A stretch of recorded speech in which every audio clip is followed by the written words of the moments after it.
Welcome back. As we always say, it is a live show, and you can tell. And, and tonight, more than ever, you can tell. Actually, it's improved it, I think. Well, at least possibly, I think it's improved it. Well, we've got a beer in the studio with Jon McClure. He's brought some in. I've brought some in. You've not brought any in this time. Jazz Colliver, James Gregg. Ryan Hindley's been substituted briefly, and he's just taking some refreshment in the corner of the studio. James is here for his roundup, but before we go to him, we heard before the break from Jazz about his move from Sheffield FC to Handsworth Paramore FC, which would have been sort of back-to-back had it not been, obviously, for the very sad death of Nigel Goodison, and we pay tribute to him and his family. The circumstances you described, what intrigued me about it is that you've actually gone from level 9, or gone from level 8 in the pyramid, in the case of Sheffield FC, the non-league pyramid, to level 9 in the case of Handsworth. So people looking in from outside would say you've gone down in your career. Yeah, I see it as a sideways move to try and sort of get Handsworth back in up to the Evo stick.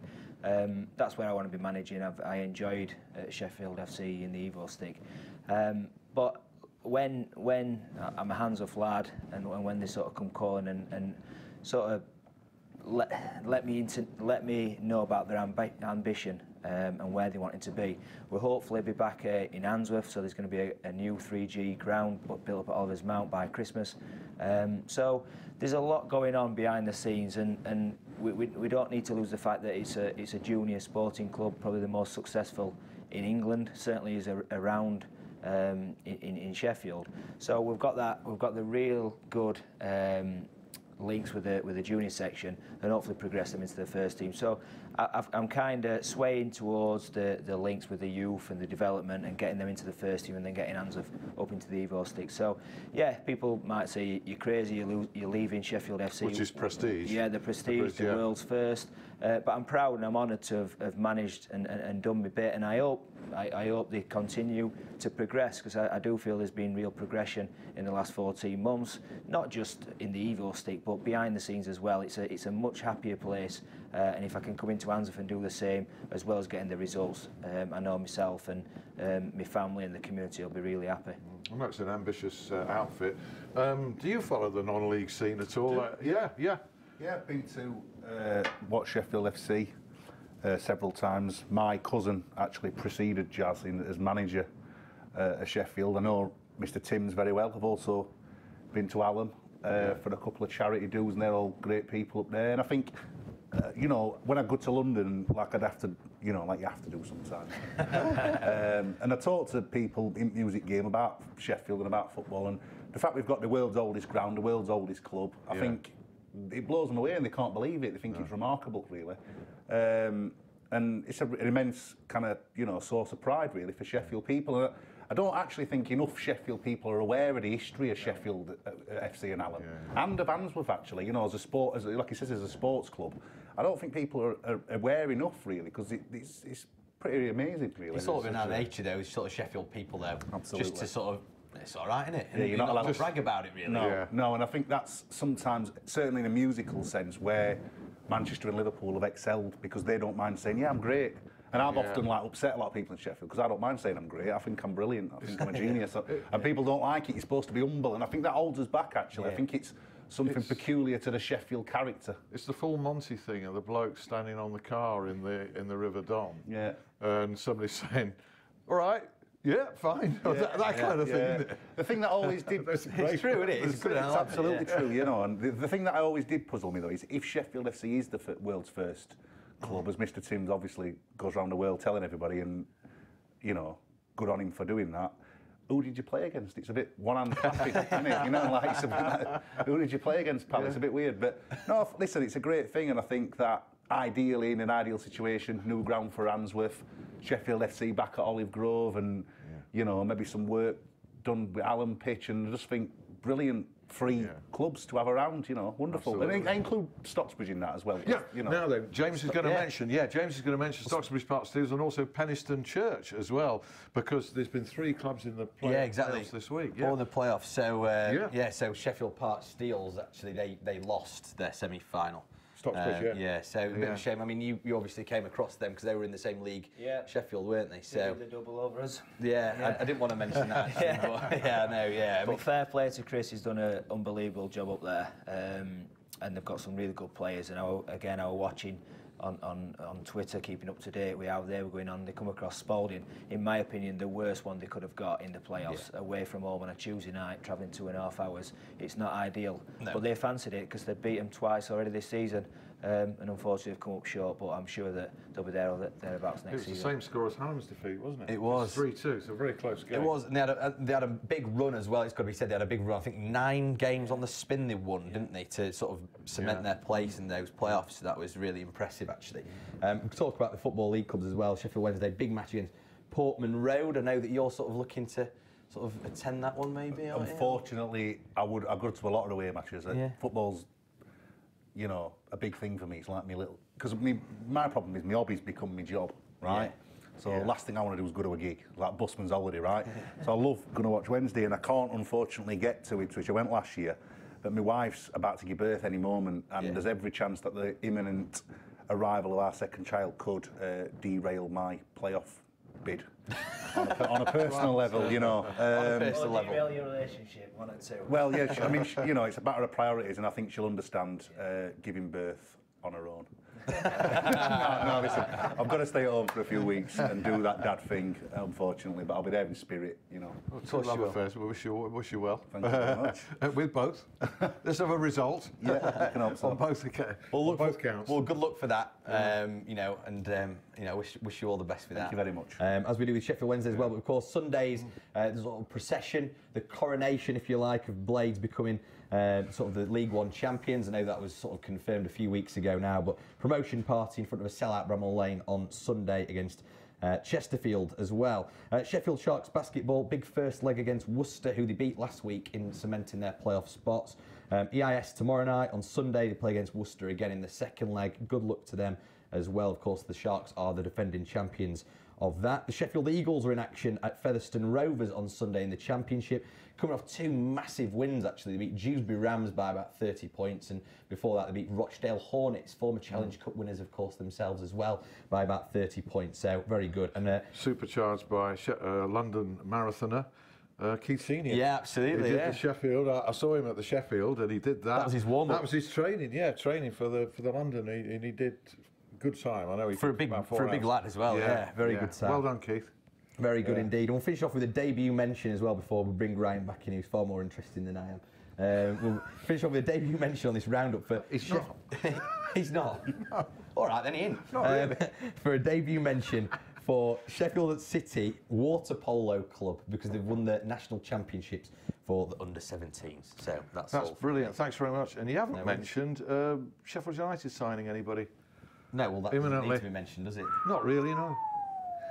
Tumbleweeds. It was mentioned. Why has he brought that up? Why? I've mentioned it because there's an elephant in the room. It was like I was at the Sheffield Star Sports Awards, and you need to address it, Alan. There were thousands and thousands of words spoken by 30 or 40 people, and the big elephant in the room wasn't mentioned. Have you written an opinion piece for the newspaper about this yet? I have, yes. Yes, I have. Well, you couldn't avoid it because it's fact. It's going to happen. Yeah. So. And what did you Why say? would you avoid it? What's the thrust of your piece? What did you say? Well, I wrote one for a national newspaper just reporting the facts, okay? I've written a column for the local paper, Sheffield Telegraph, just basically saying it doesn't matter, nothing would eclipse, you know, the season that they've had. Absolutely. And the season they've had has not been about one man, you know, it's been about a lot of star players, hasn't it? Not one person. But it is this timing, I've got to say, and journalists talk about these kind of things, is extremely bad, really. Coming just before a celebration game. Leaked from somewhere, you can't keep any secrets in football. There's no sort of secrets there. No, it's impossible. There's too many people involved in transfer deals. And everybody's entitled to their opinion. That's football, isn't it? But I just leave that up to the gaffer, Chris, and his team down at Sheffield United, and put your trust in what he's doing. If that's my take too. If Ched's coming back to Bramall Lane and he comes with a clean slate and he works hard pre-season and he scores 20, 30 goals, everyone will be clapping and chanting his name. So, well, I don't think there's to me, I don't think there's an issue other than can he do it? You know, we don't deal in legalities. The legalities have been cleared. This guy can play football. It's a question really of, on the back of 5 league goals for Chesterfield, albeit in a struggling team where he's been injured part of the time, can he do it? But as you say, Chris Wilder, but it's driven from above. I'm convinced it's driven from the top. I was actually at the Chesterfield game when we won, I think, 3 or 4-1, and Ched was best player on the pitch. I was there too. For both teams. Yeah. And I've spoken to people at Sheffield United, and they agreed. I mean, how strong he was. Yeah, he scored 5 goals, but put him in our team where we've been creating chance after chance, crosses coming in the box, getting in the final third, and he would score goals in Sheffield United's team how they're playing.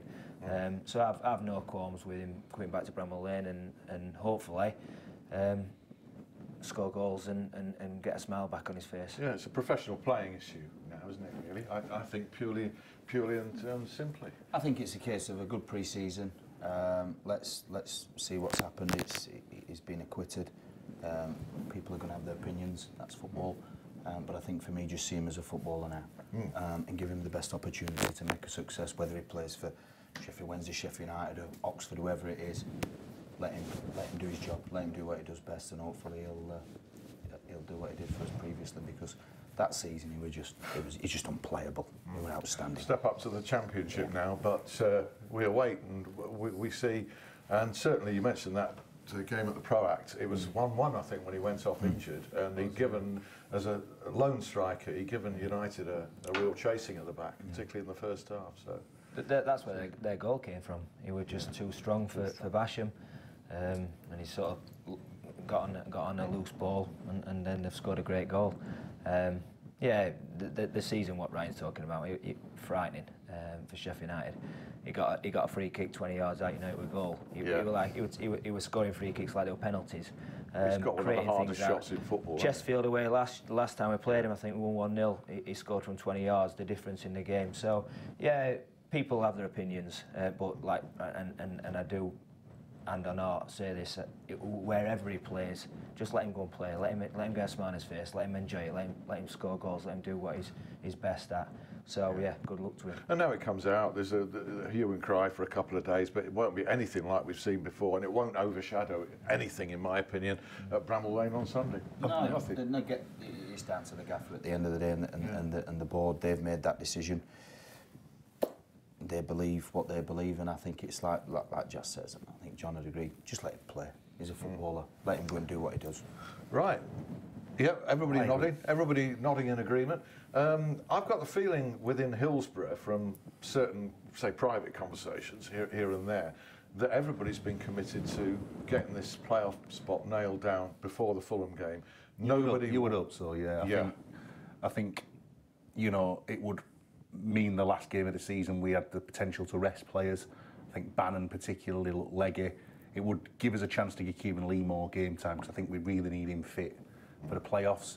There's been apparently an issue about George Hurst's first team opportunities. If we were to beat Ipswich, or at least better Leeds as result, or match Leeds as result, you might have an opportunity to give him a start at Hillsborough last game of the season. Semedo you could play, because if he's gonna possibly be not playing next season, you could give him a game. I'd have Big Dave and George Hurst. What about Big personally? John? I'd love to. I feel a real affinity with New just because he's evidently massive, and I just look at him and I think, I feel your pain, mate. Yeah. When you run, that's how I run, and it's the same. There's a physical resemblance as well. He's a very handsome chap, big ass, isn't he? Yeah. I don't know actually. I have seen him in his pants. Carlos kindly invited me into the change room after the Rotherham match, and I was greeted by the sight of New in his pants, which is quite a sight. But he's got sort of a physique that gives people who've never played the game. I mean, you lads are football people, right? But I've never really played the game to any decent standard. No, right? Nor me. They won't talk about it. But all the best talkers haven't played to a decent standard. When I saw New in his pants, I thought, there's still hope. I've still got a chance here. I can still, getting gym for 6 months, I could do this. So I just think there's certain people who Semedo being one and Nuyu being another, who may or may not be there next season. And tell you what, I'd keep him.